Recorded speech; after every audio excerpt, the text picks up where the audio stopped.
We've gotten to some instances in the past where it's just clear as your customers grow, as your product surface area grows, you're not scaling the team as quickly as you'd like to. We've tried to be a lot more thoughtful with how we make sure that we don't get into instances where the need for resources lags where we are in the recruiting pipeline. And it's kind of a thing I need to consistently remind myself of, which is, source for this role tonight, even though you're not going to feel the pain of not having them for another 6 or 8 weeks. I'm Reed McGinley-Stempel. I'm the co-founder and CEO at Stytch.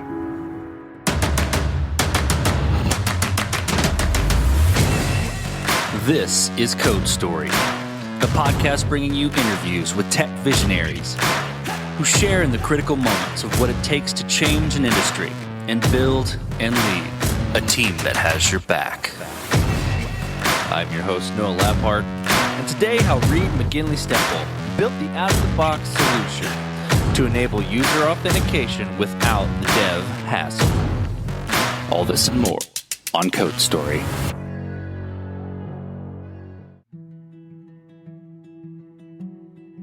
Reed McGinley-Stempel grew up in Las Vegas, but went to school on the East Coast. Frankly, he didn't know what he wanted to do and stumbled, quote-unquote, into management consulting.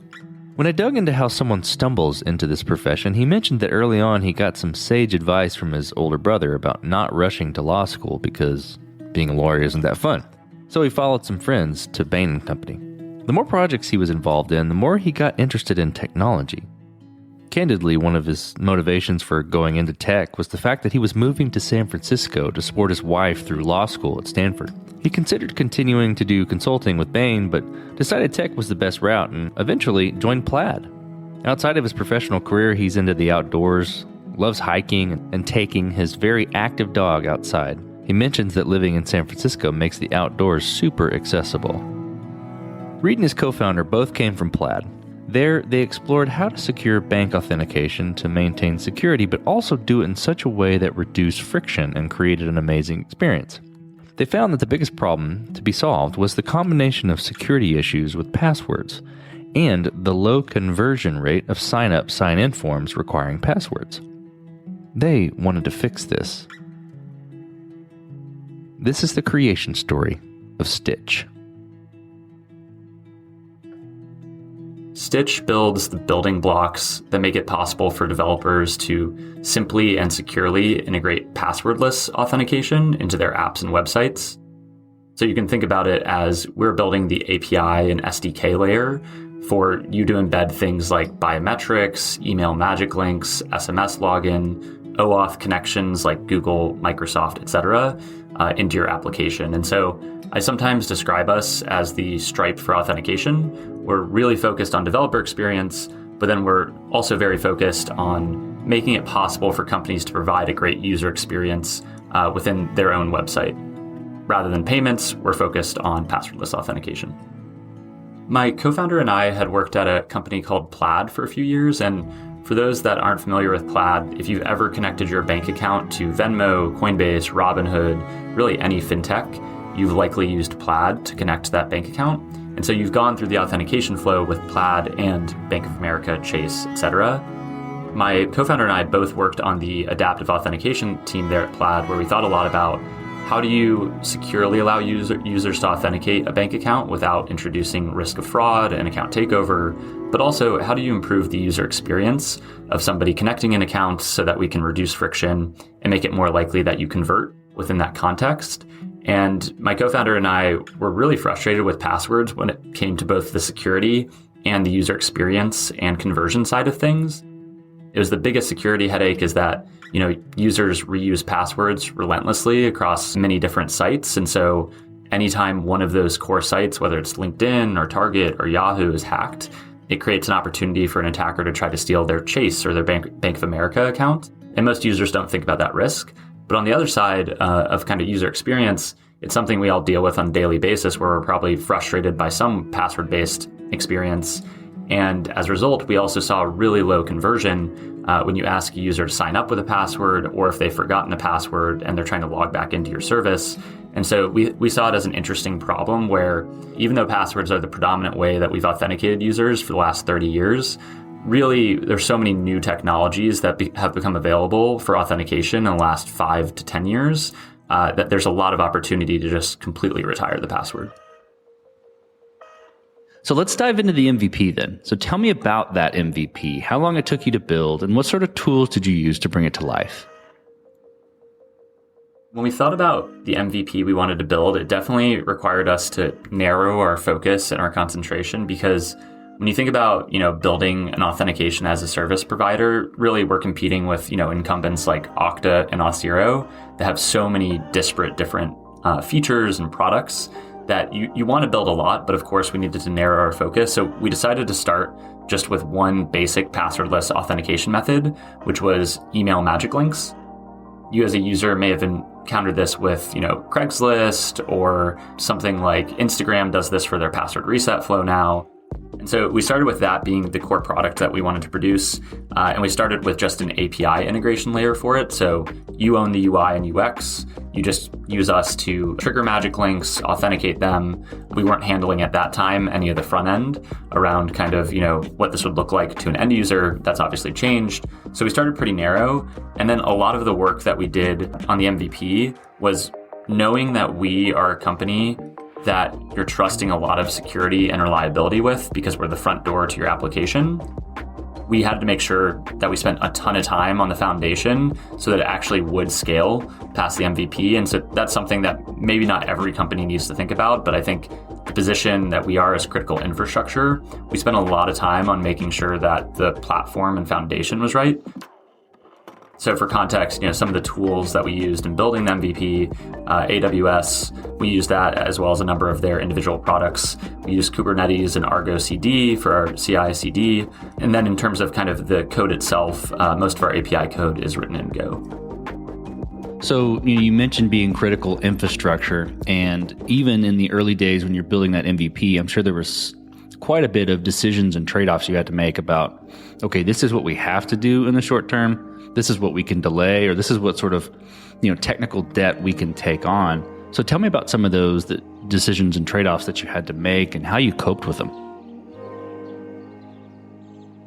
The main thing that we decided during the MVP build was that it was okay not to ship bells and whistles on the customer side. It was not okay for the core backend product to not be able to scale with a lot of usage if one of these early customers really took off.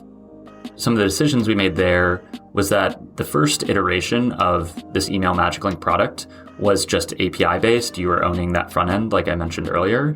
And we really wanted to build a front end around it, and we of course have since. But that was one of the things that we didn't prioritize at the time, knowing that there's a lot of other work that would go on top of that that wasn't necessarily core to the underlying functionality of the product for authentication.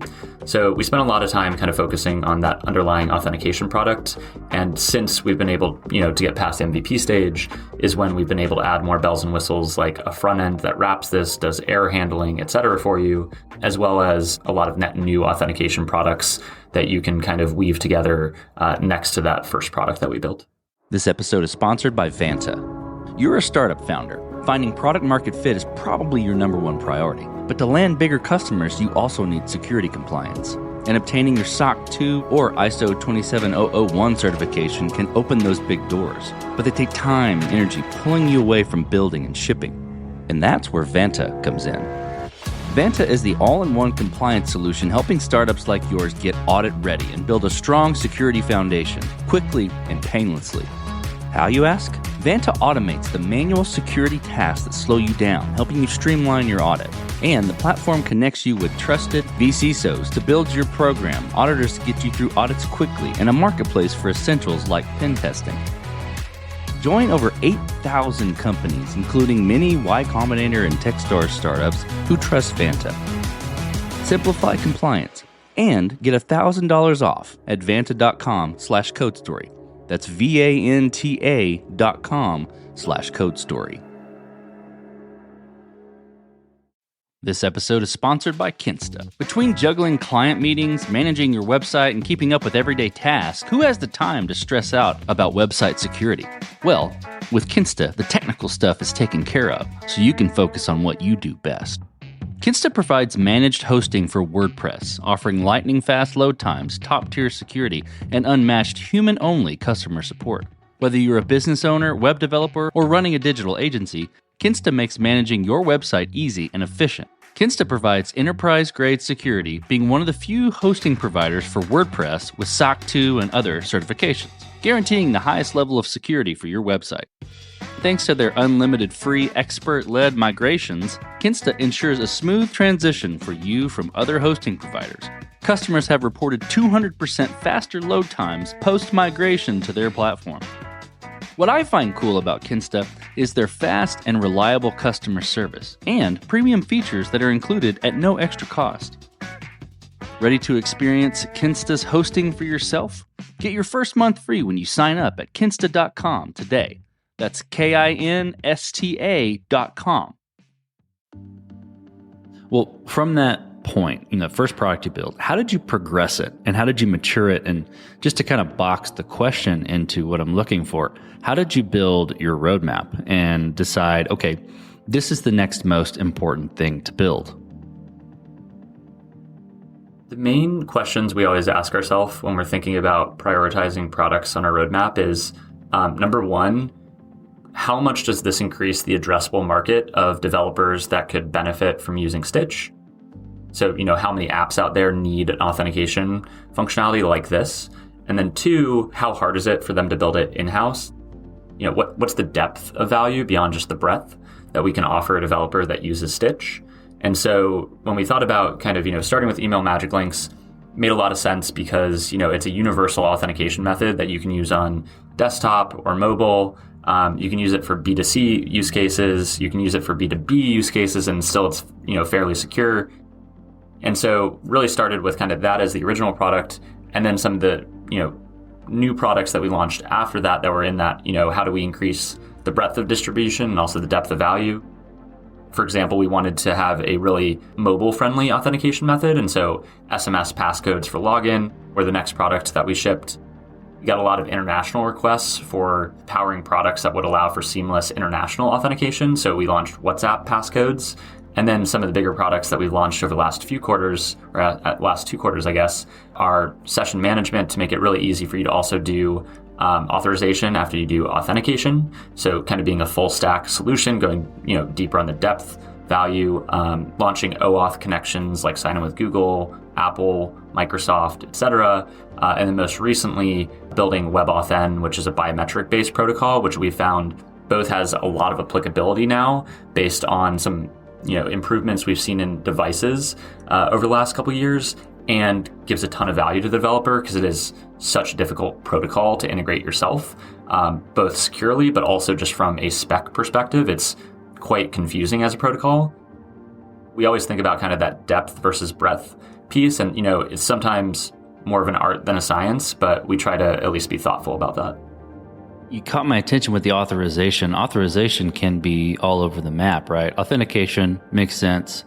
Authorization is pretty specific. How did you go about architecting and achieving, building a tool to sort of be a configurable, expandable framework to achieve that?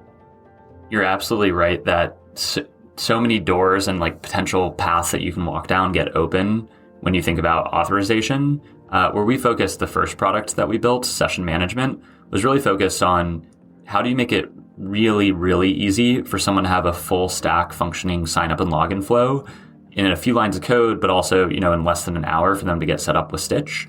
And so the first product with session management is just making it possible after you authenticate a user to allow fine-grained session management of that user. And so some of the things we built in there were making it really easy for you to connect the authentication component to the session management, but then also managing that session in a really fine-grained manner. You can revoke it whenever you want. You can add additional authentication factors to it from a 2FA perspective.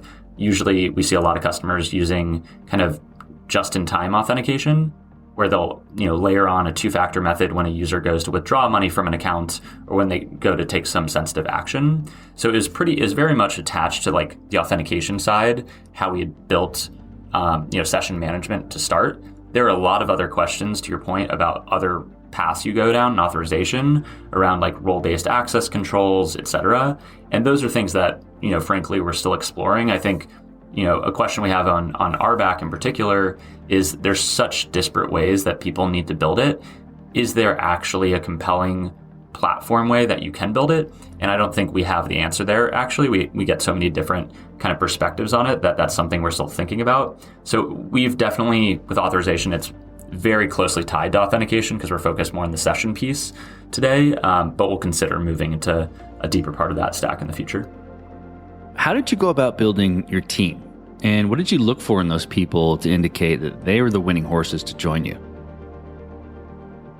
The one thing that we cared a lot about early on as we were growing our initial team to 6 and has not really faded at all as we're approaching 30 at this point is making sure that anyone that we bring on the technical and engineering side also has really good product instincts. We still don't have PMs at Stytch. We probably won't for a while.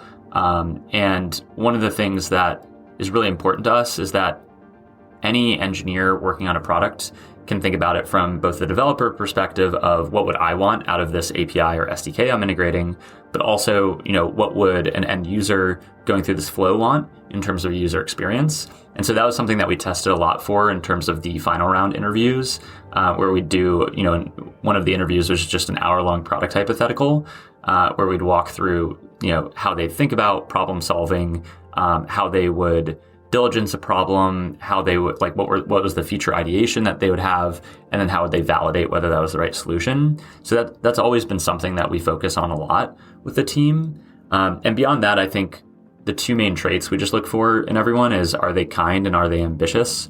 I think it's a really powerful combination in terms of a company's culture. If you can have people, that everyone enjoys working with, but also that think really boldly about, what could Act 2, Act 3 look like for a company like Stytch. That's a lethal combination, kindness and ambition, and tends to be maybe not all the time, but I tend to find it that there's mixed in between those two is humility, which is incredibly valuable also from a team mentality. So let's flip the scalability then. So did you build this to scale efficiently from day one? Was this part of the critical infrastructure decision-making process, or are you fighting this as you grow? We definitely built it to scale efficiently from the beginning. And I kind of think back to one of the terms that our board members uses, which is go slow to go fast. This is Chetan Puttagunta. He's a general partner at Benchmark, and he led our seed, and he's on the board. And that go slow to go fast mentality makes a lot of sense, I think, for developer focused companies, especially if you're critical infrastructure, where we probably spent a lot more time thinking about how does this scale at the beginning than your average startup needs to. But it's something that has paid a lot of dividends in terms of the velocity of product development since then, and just making sure this isn't something where we're trying to build the plane as we fly it. There were many pieces where we focused on how do we scale this efficiently from the beginning.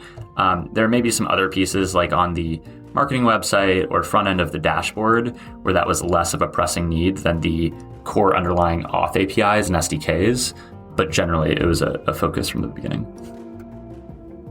Well, as you step out on the balcony and you look across all that you've built, what are you most proud of? The thing I get most excited about is seeing how our actual product suite can reorient how people think about authentication. The overall product suite that we're building, it in itself is a contrast to what you've become used to as an end user and as a developer, where I need to build authentication. You're probably going to presume, I built username and passwords in the past, I should do that. One of the really nice things that I get to see on a daily basis is how when somebody comes across the options and the ease of integrating passwordless authentication, you're actually able to reorient someone's entire viewpoint on what authentication should look like for their end users.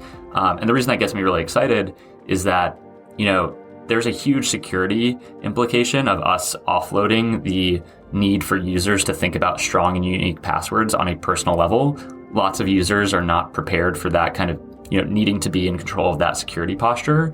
And so I really enjoy the fact that I get to see people have that aha moment with passwordless, and then the impact that it has on end users from both a security and usability perspective. And then one other thing there that's just been really exciting is we continue to think a lot about, not only passwordless, but what is the future of authentication generally.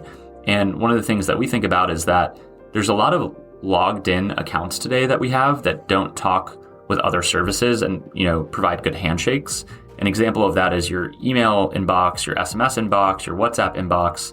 They're effectively all pre-authenticated core accounts, but anything we click from them, 90, 95% of the time, you're going to get a logged out experience. And so one of the things I'm particularly proud of that we built last quarter was a product called Embeddable Magic Links, which allows our customers to embed Magic Link authentication invisibly into any customer communications they're already sending. So when somebody clicks on a link, they can deterministically infer, oh yes, this was read@gmail.com that clicked on this, and I can give them a logged in experience. And so that's just adding on to the general thing I'm proud of, is seeing how people can have those aha moments when you orient them around, it doesn't always need to be done like this. There's other better ways to handle authentication of users. Well, let's flip the script a little bit. So tell me about a mistake you made and how you and your team responded to it. I think one mistake that I've made a couple times and I'm trying to be more, diligent and aware of is how we think about consistently scaling the team. I think recruiting at a startup is one of those things that is often not a burning fire. It's more of a slow burn where you need to add these resources, but maybe there's other things that you're focused on, so you're not sourcing as much as you should for that role. And so I think we've gotten to some instances in the past where it's just clear as your customers grow, as your product surface area grows, you're not scaling the team as quickly as you'd like to. And I'm sure many startup founders can relate to this. But I think it's one of the things that we're trying to be a lot more diligent about right now, my co-founder and I, is, as we look at, we've already done 2022 headcount planning, as we look at that and think about kind of the choke points that would make it hard for us to get there, like, do we have enough recruiters on the team in order to make sure we can hit those numbers? We've tried to be a lot more thoughtful with how we make sure that we don't get into instances where the need for resources lags where we are in the recruiting pipeline. And it's kind of a thing I need to consistently remind myself of, which is, source for this role tonight, even though you're not going to feel the pain of not having them for another 6 or 8 weeks. And so that's one of the mistakes that definitely trying to improve going forward. So what does the future look like for Stytch, the product, and for your team? Today, many of our products are used for consumer authentication. So you're building an app or a website that a consumer interacts with. How do you give them a passwordless experience? We have a small subset of B2B applications as well using us, but you kind of get into different needs there as well with things like SSO, et cetera. And then one piece that we haven't really touched much is kind of workforce internal authentication, where, Okta is maybe more popular today. And so, one of the things that we're focused on is not just being a consumer authentication company. It was kind of the wedge into the market, but we think there's a lot of broken and frustrating parts of authentication across external authentication for consumers in B2B and internal authentication for workforce and employees. And that's one of the main things that we're focused on, is kind of extending the platform so that you can meet all of those different use cases and needs. And for the team to do that obviously does require us to grow into more product-based teams than we are today. Today, we're roughly 30 people. You have a backend team, you have a product engineering team that doesn't really scale as you get new domains of authentication and maybe different, trade-offs that you're making with different products. And so that's one of the things as we scale the team that we're thinking about, is kind of more product-based teams that can own certain areas of authentication. With the mobile biometrics I see on your website, that's coming soon. Is there a timeline associated with mobile biometrics? Because that's very interesting to me.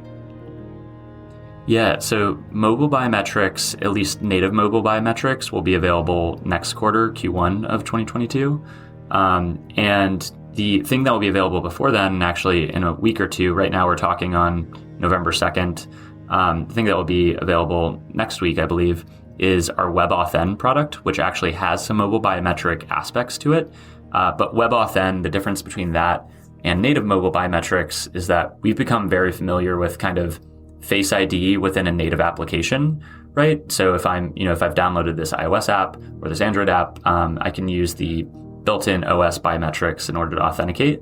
One of the things that has not been possible up until the last couple of years is how do I actually do biometrics on web-based applications, so mobile web or desktop web? And that's what the WebAuthn protocol outlines, is how can you actually use the OS biometrics, or also hardware keys are also supported by this protocol. How can you use that to provide biometric authentication across web and native? And so that's a really exciting development for us. That's actually, we're releasing in mid-November, and native mobile biometrics kind of using just the Face ID within a native application will be coming next quarter in Q1 2022. Well, let's switch to you, Reed. Who influences the way that you work? I mean, a CEO, a CTO, an architect, really any person that you look up to, and why? The co-founders at Cloudflare, even though I don't know them particularly well, I've met them only a couple times, Matthew Prince and Michelle Zatlin. They've been big inspirations for me just because I believe Cloudflare is one of those companies that's done an amazing job executing on their core product, but has also done a really impressive job at continuing to innovate in terms of new product areas. And the execution over there just from afar has blown me away. And from what I've heard about the culture, it's also a great place to work. And so they're often a company that I follow closely. Fortunately, Matthew Prince is actually an angel investor in Stytch, so I do get to kind of email him with questions occasionally when I have them. I try not to bug him too much, but overall, they're definitely role models of a sort that my co-founder and I look up to based on how they've run Cloudflare and the success they've had there. Well, we talked about a mistake, but a little bit different spin. If you could go back to the beginning, what would you do differently, or where would you consider taking a different approach? I think one of the things we would think about, I had mentioned that we started just API first in terms of our products. And then we, shortly thereafter that MVP, we did provide a customizable front-end SDK so that you could have a front-end wrapper on things like email magic links, SMS, OAuth, etc. I think the front-end SDK is really important. It's critical for a lot of use cases. But I think I was actually listening to one of your previous podcasts with the Launch Darkly co-founder who had mentioned maybe delaying, when they would have built their SDK. And I think it's something that I think about a little bit as well and have talked about with my co-founder is if you could have started just API first for even longer and then spent more diligent amount of time thinking about what should this front-end SDK look like, I think it would have allowed us to have a more kind of comprehensive view of how that front-end SDK evolves. To, at the point now, it's actually evolved into what we want it to be, but I think it took us a couple quarters to figure out exactly how we wanted that to work. And so that's probably something I would have thought about is, can you start just at the API layer, API first, which we are as a company, but then maybe you wait another couple quarters to introduce the front-end SDK until you have, a set of 5 or 6 products and you've clearly defined how that front-end SDK will operate within the API products that you already offer. Well, last question, Reed. So you're getting on a plane and you're sitting next to a young entrepreneur who's built the next big thing. They're jazzed about it. They can't wait to show it off to the world. Can't wait to show it off to you right there on the plane. What advice do you give that person having gone down this road a bit? I think the biggest thing is just being prepared for the emotional roller coaster that is the founding experience. I think the main thing I would advise them is just figuring out a way to maintain steadiness. How do you remain steady through the really acute highs and lows of starting a company? And that's one of the things that I think my co-founder and I have developed over the last, year and a half starting this company, but it's definitely a new feeling where you can go from a really acute high to a really acute low quite quickly in the founding experience. And I think the steadiness just provides a lot of value, whether it's clear-headedness in terms of how you problem solve in those instances, making sure you're never getting too comfortable with where you are, but also being steady for the rest of your team in terms of, they're going through this experience too, maybe in a slightly different vantage point.